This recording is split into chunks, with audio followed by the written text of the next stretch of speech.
এখন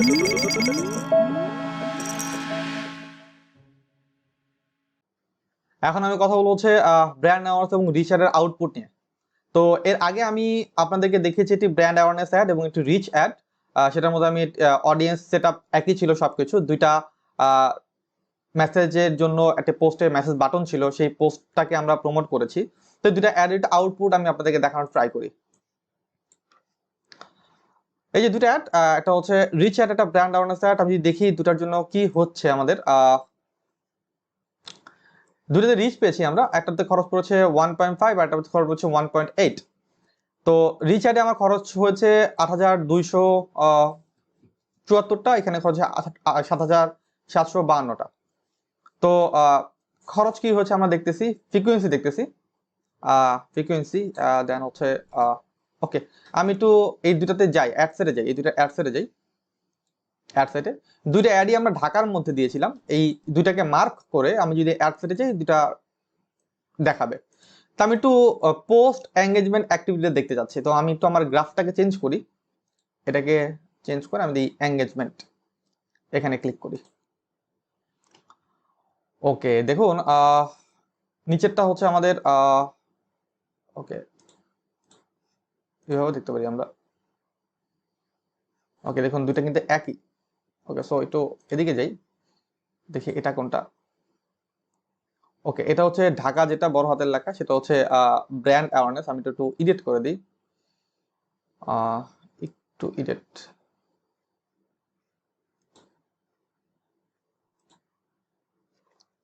বোঝার জন্য। আর এটা হচ্ছে রিচ, এটা কোনটা, রিচার।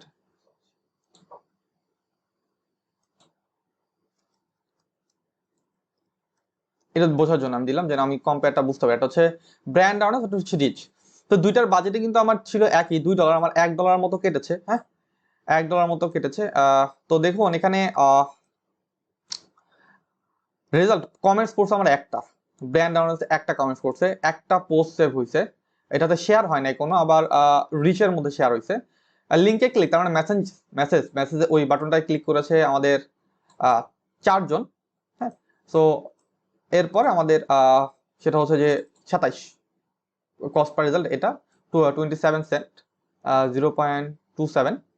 সো এখন আমরা যদি কম্পেয়ার করি আসলে রিয়াকশনের দিক দিয়ে, কমেন্টসের দিক দিয়ে, তারপর হচ্ছে পোস্ট সেভের দিক দিয়ে, কিংবা লিঙ্কে ক্লিকের দিক দিয়ে, তাহলে কিন্তু আমাদের ব্র্যান্ড অ্যাওয়ারনেস এটা ভালো।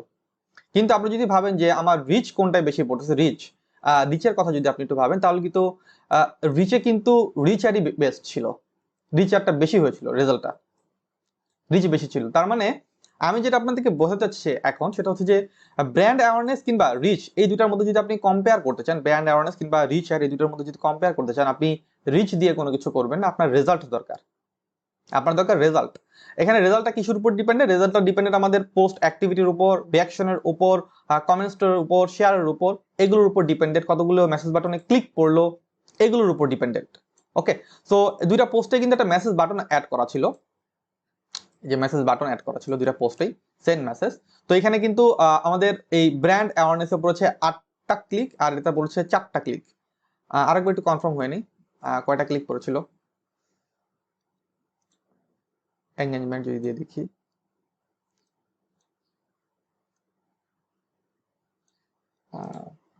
দুটো আর চারটা, তো ব্র্যান্ডে ক্লিক 4টা বেশি পড়েছে। সো এখন আপনি ভাবতে পারেন যে কোনটা আমার জন্য আসলে বেটার। এই ক্ষেত্রে যদি দুইটার কম্পেয়ার করি, তাহলে কিন্তু ব্র্যান্ড অ্যাওয়ারনেসটা বেটার। আসলে এই টাইপের অ্যাড এরকম কম্পেয়ার দেখার জন্য, কম্পেয়ার বোঝার জন্য আসলে অ্যাডভার্টাইজমেন্ট গুলো দেওয়া হয় না। এই টাইপের অ্যাডভার্টাইজমেন্ট গুলো দেওয়া হয় শুধুমাত্র ব্র্যান্ডিং করার জন্য। যাদের শুধুমাত্র টার্গেট থাকে যে আমাদের টার্গেট হচ্ছে শুধুমাত্র ব্র্যান্ড করবো, পাবলিককে দেখাবো, তারা হচ্ছে মূলত এই অ্যাওয়ারনেস অ্যাড দিয়ে থাকে। অ্যাওয়ারনেসের মধ্যে দুটো পার্ট অলরেডি আমরা জানি, ব্র্যান্ড অ্যাওয়ারনেস এবং হচ্ছে রিচ অ্যাড। তো যদি আপনার কোনো কোম্পানি চায় যে প্রচুর মানুষের কাছে আমি দেখাবো, প্রচুর মানুষের কাছে, তাহলে আপনি রিচ অ্যাড দেবেন। আমি আবার একটু বলি, রিচ অ্যাডের কাজ হচ্ছে যত বেশি মানুষের কাছে পৌঁছাতে পারি, আর ব্র্যান্ড অ্যাওয়ারনেস অ্যাড হচ্ছে যতবার মানুষের কাছে পৌঁছাতে পারি। যদি আপনি চান যে অ্যাড ফ্রিকোয়েন্সি সেট করতে, অ্যাড ফ্রিকোয়েন্সিটা হচ্ছে আপনি এটা সেট করতে পারবেন রিচ অ্যাড এর মধ্যে, যে একটা অ্যাড একজন লোকের কাছে কতবার যাবে, এটা সেট করা সম্ভব, একদিনে কতবার যাবে।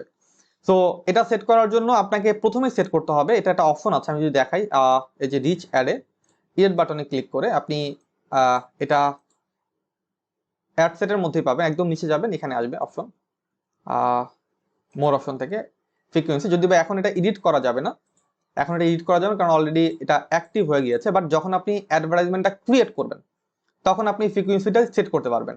আমি এটা করিনি, এটা অটোমেটিকলি রেখেছিলাম। আমি আরেকটা করে দেখাচ্ছি যাতে আপনাদের এই ব্যাপারটা ক্রিস্টাল ক্লিয়ার থাকে।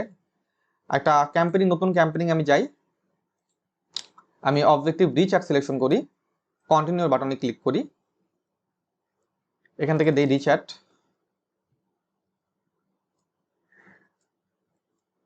ওকে, নেক্সটে ক্লিক করি, আমার এটা সেভ অডিয়েন্স আছে একটা, এটা সিলেকশন করি। ওকে, যে এই যে এখান থেকে দেখবো আমরা মোর, এখান থেকে আমরা এই যে ফ্রিকোয়েন্সি এটা আমরা দিতে পারবো একজনের কাছে একদিনে, তার মানে আমি দিতে পারবো একদিনে একজনের কাছে 10 বার ইমপ্রেশন হবে। তো এটা আমরা দিতে পারি, এবং সেট করতে পারি যে একদিনে একজন লোকের কাছে কতবার যাবে, এটা আপনি এখান থেকে সেট করতে পারেন। সো এটাও কিন্তু অনেক কাজের, অনেক সময় দেয় যে দেখবেন যে অনেক অ্যাড আপনার কাছে বারবার বারবার বারবার আসতেছে। যদিও এগুলো আমরা দেখবো যে কোনো পেজে ঢোকার পরই দেখবেন হুট করে আপনার সামনে অ্যাড পড়ে যাচ্ছে, কোনো পেজকে ফলো করার পর সারাদিন আপনি ওই অ্যাডই দেখতে পাচ্ছেন। এটা করে কিভাবে, এটা নিয়ে আমরা আলোচনা করবো। এটা করে কিভাবে যে একটা পেজের মধ্যে ঢুকলেন, ঢোকার পর বের হয়ে আসলেন ওই পেজের অ্যাড, একটা পেজে মেসেজ দিলেন, মেসেজ দিয়ে ঘুরে আসলেন ওই পেজের অ্যাড, এরকম হয়। তো এগুলো হচ্ছে রিমার্কেটিং এর জন্য করে। তো এগুলোর ক্ষেত্রে আমাদের এই ফ্রিকোয়েন্সি অ্যাডটা কাজে দেয়।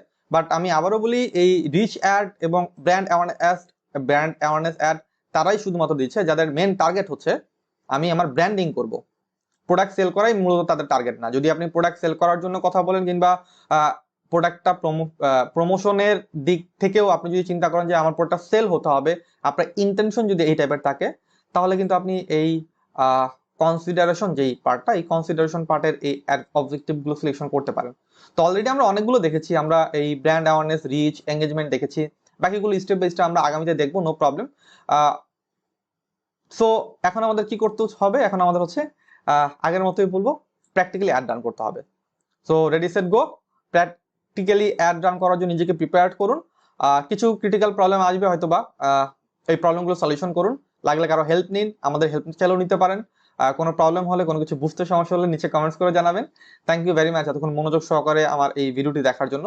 আশা করি আগামীতে এরকম এই ফুল সিরিজটি আপনি কমপ্লিট করবেন, এবং আমি বিলিভ করি যদি ফুল সিরিজটি আপনি কমপ্লিট করেন, আপনি ফেসবুকের উপর প্রপার একটি গাইডলাইন পাবেন, এবং আপনি নিজেকে প্র্যাকটিস মেথডের মাধ্যমে নিজেকে এক্সপার্ট হিসেবে তুলে ধরতে পারবেন সবার সামনে। So thank you very much, আজকের মতো আল্লাহ হাফেজ।